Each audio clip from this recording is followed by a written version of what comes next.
அனைவருக்கும் வணக்கம். வீட்டு தோட்டத்தில் உள்ள செம்பருத்தி பூக்களை வச்சு எப்படி அழகாக மாலை இந்த முறையிலும் கட்டலாம் அப்படிங்கிறத பற்றி இந்த வீடியோவில் பார்க்கலாம். இந்த மாலை கட்டுறதுக்கு விரியாத மொட்டுக்களாக பறித்து எடுத்துக்கணும்.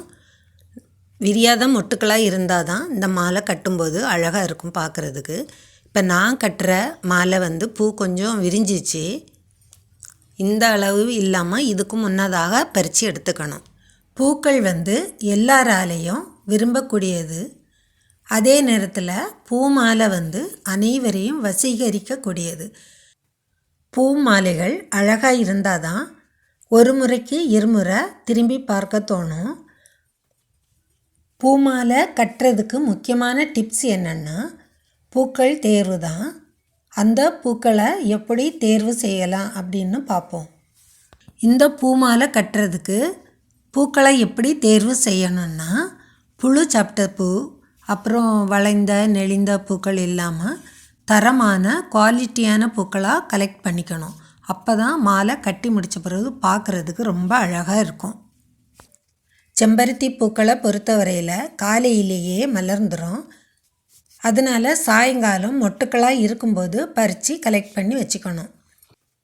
இந்த மாலை கட்டுறதுக்கு உல்லன் நூல் இல்லாமல் நார்மல் நூல் வச்சு கட்டினா நல்லாயிருக்கும். என்கிட்ட நார்மல் நூல் இல்லாததுனால உல்லன் நூல் வச்சு கட்டியிருக்கேன். கட்டி முடித்த பிறகு பூக்கள் கொஞ்சம் லூஸ் ஆக வாய்ப்பு இருக்குது. அதனால் நார்மல் நூல் வச்சு கட்டலாம். எங்கள் வீட்டு தோட்டத்தில் விதவிதமான பூக்கள் இருக்குது. அதனால் அந்த பூக்களை எல்லாம் பறித்து விதவிதமாக மாலை கட்டி ஜெய்கா தமிழ் சேனலில் போட்டிருக்கேன். செம்பருத்தி மொட்டுக்களை வச்சு விதவிதமாக மாலை கட்டலாம். வித்தியாசமான முறையில் பிங்க் நிற செம்பருத்தி பூவும் இலையும் வச்சு ஒரு வீடியோ அழகாக போட்டிருக்கேன். இந்த முறையில் கட்டி பூஜைக்கு பயன்படுத்தலாம்.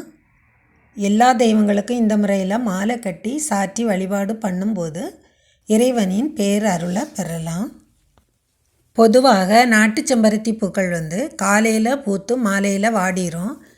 இது ஹைப்ரிட் வெரைட்டி. 2 நாட்கள் வரை வாடாமல் இருக்குது. இதழ்கள் நல்ல ஸ்டிஃபாக தடிமனாக இருக்குது. இன்றைய காலகட்டத்தில் ஆர்டிஃபிஷியல் பூக்களை விட இயற்கையான பூக்களுக்கு தான் விலை அதிகமாக இருக்குது.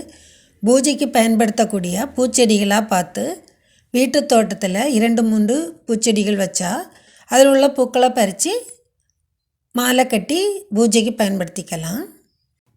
பூஜைக்கு பயன்படுத்தக்கூடிய பூக்கள் தூய்மையாக இருக்கணும். அதனால தான் இயற்கையான பூக்களை பயன்படுத்துகிறாங்க இறைவனுக்கு. விரிஞ்ச பூக்களில் தேனீக்கள் வண்டுகள் உட்கார்ந்து எச்சில் பண்ணிடும். அந்த எச்சில் பட்ட பூக்களை சுவாமிக்கு வைக்கக்கூடாது அப்படின்னு இந்து தர்மம் சொல்லுது. அதனால் பூக்களை மொட்டாக இருக்கும்போதே பறித்து எடுத்து பூஜைக்கு பயன்படுத்தணும். அதே நேரத்தில் நகத்தாலையும் பூக்களை கிள்ளக்கூடாதுன்னு சாஸ்திரங்கள் சொல்லுது. நன்றி, வணக்கம்.